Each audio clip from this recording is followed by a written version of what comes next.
Good morning mga auntie! Kamusta naman po kayo? Ginagawan ko po pala ng baon dyan si CJ.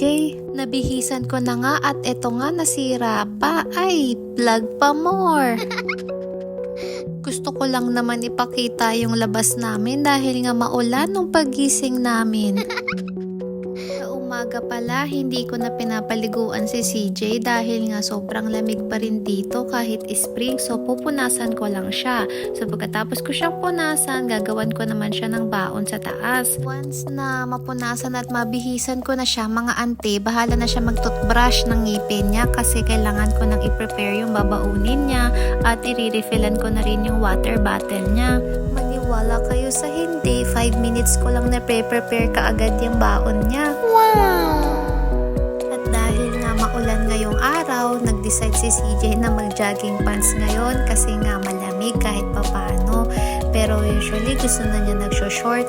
Si CJ na rin pala ang namimili na susuotin niya araw-araw pagpasok ng school. Kapag pinipilian ko mga ante, ayaw niya, nagmumuryot lang siya kaya hinahayaan ko na lang siya.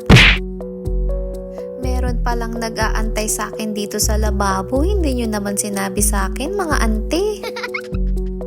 Nag-ihaw ulit pala kagabi itong si Josawa ko. Hindi ko na na-i-video, mga ante.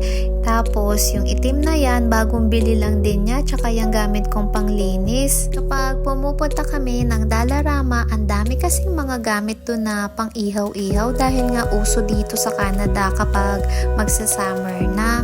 Pagkatapos ko linisin yung grill, nagkape na ako at tinimplahan ko na ng tea itong si Josawa ko. O diba, ang ganda talaga ng view namin dito. Sobra akong nare-relax kapag nagkakape ako tapos ganyan kaganda ang view makikita mo, diba? Wala palang trabaho ngayon si Josawa kaya naisipan namin lumabas nung tumigil na yung ulan. 11 o'clock pa lang pala itong mga oras na ito. Hindi naman kami nagla-lunch ni Josawa. Sa hapon na kami kumakain. Di ko alam. Basta nagkakape lang din ako. Habang nasa biyahe pala, niloloko ko si Josawa. Sabi ko sa kanya, mga after 10 years, siguro nasa million na ang followers ko. Pero nagjo-joke lang naman ako. Parang malabo mangyari yun. Mga ante, alam nyo naman, libre lang naman ng mangarap, diba? Kaya okay lang yun. Pagbigyan nyo na ako. Pero gusto ko mangyari mga ante, masaksihan nyo akong bumili ng bagong sasakyan dyan. Oh, pero habang wala pa tayong pambili, dito na muna tayo sa Dollarama. Sa totoong buhay, mga ante, itong Dollarama is favorite naming tindahan, tatlo ito. Mas mura kasi nabibili yung mga ibang gamit dito. Tulad ng panglinis dun sa grill, nabibili lang ni Josawa ko dito $2.50. Pero sa iba, nasa $12.50. O diba, $10 din yung difference dun, mga auntie. Ang pinakamahal pala na nabibili dito is nasa $5 lang. So nabudol ko pa nga dito si Josawa. Sabi ko, hanap tayo nung katulad ng Cloud9 like sa Pilipinas. Sabi ko, ano ba yun? Hanapin mo nga, sabi ko. And then, binilan niya ako ng sneakers. So, diba, nabudol ko na nga. Mga ante, kapag ba nag 40 years old ka na, talaga bang darating ka sa point na magiging plantita ka na?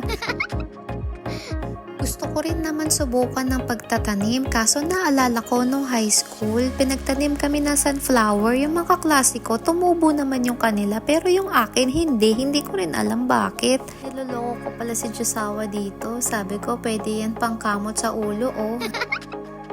Ito lang talaga ang pinakabanding namin sa totoong buhay, mga ante. Mag-ikot-ikot sa Walmart, sa Heart, sa Dollarama, Dollar Store, yan. Lakas kasing makaubos ng oras at saka kapag may natsyempoan kaming nakasale, binibili rin namin naman kaagad yun. Pero wala masyadong nakasale kaya cheese lang ang nabili ni Josawa ngayon, o diba? Ang tagal namin nag-ikot-ikot sa Walmart, cheese lang yung binili namin.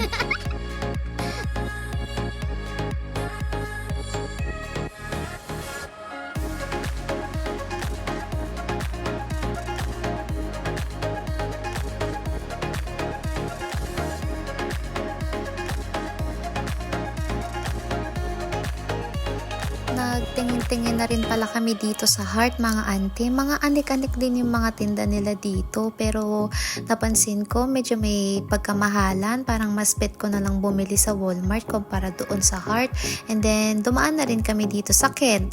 Ewan ko anong balak bilhin dito ni Josawa. Pero nakita ko yung mga aso. Oh, ang cute nila. As usual, pagkatapos namin mag-ikot-ikot, sinundo ko na si CJ at nag-aya na ulit siya magpunta ng park. Ayun lang mga auntie. Thank you for watching!